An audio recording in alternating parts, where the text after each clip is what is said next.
Well, for more on improving China's business environment, I'm joined by William Ma, Chief Investment Officer at Noah Holdings. So tell us about the developments with China improving its business environment, both for domestic and foreign companies. Hi, Rachelle. Actually, I think there are a few key factors that people are looking at when talking about business environment. For example, legal system, labor market, as well as the respect of the intellectual property. I think the Chinese government is trying to strengthen the legal system in order to attract or welcome global investors as well as companies going to the China market.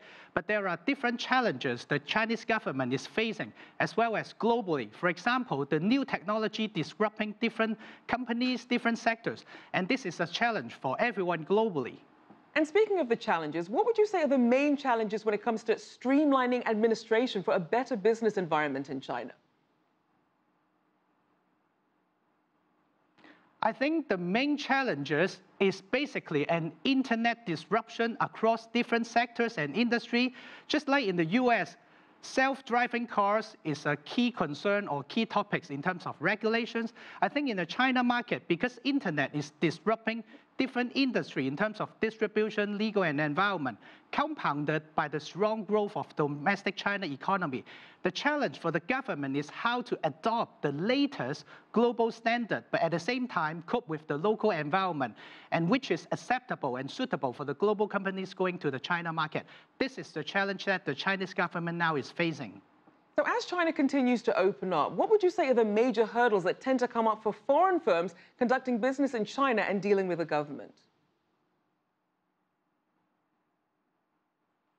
I think the main challenge for the global firm to conduct business in China is the visibility of the new rules and regulations.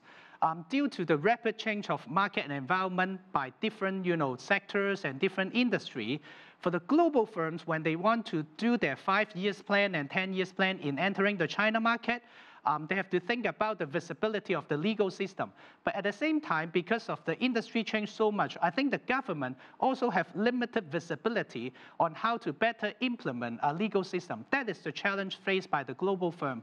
But at the same time, for the other two factors that I mentioned, for example, labor market, as well as respect of the intellectual property rights, for the global firms, I think we can now hire a lot of good, talented people. For example, Ivy Leagues and other good quality, well-trained people. Those are less concerned from my perspective. So again, I think the low visibility of the legal system in terms of new rules for different industries is a main challenge by global firms entering the China market. So how do you think Beijing can really incentivize local governments to cut red tape and also improve transparency? I think the Beijing government is actually doing a decent job in motivating the domestic government, trying to focus on different sectors, different industry that is unique to their own provinces. For example, in the southern part of China, Shenzhen, actually they are developing, focusing on the new technology area like Tencent and other new companies.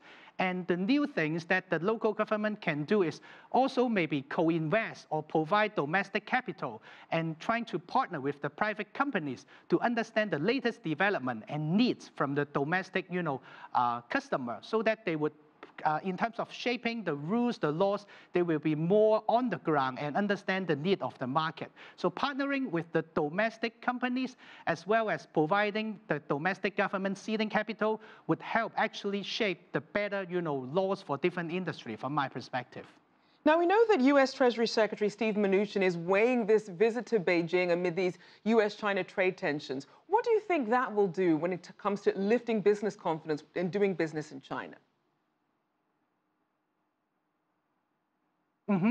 I think this is actually a good opportunity for the Chinese company to think about, how to improve their own, dependency of the global supply chain, if you like. We are now seeing more and more, in particular, the technology sector company.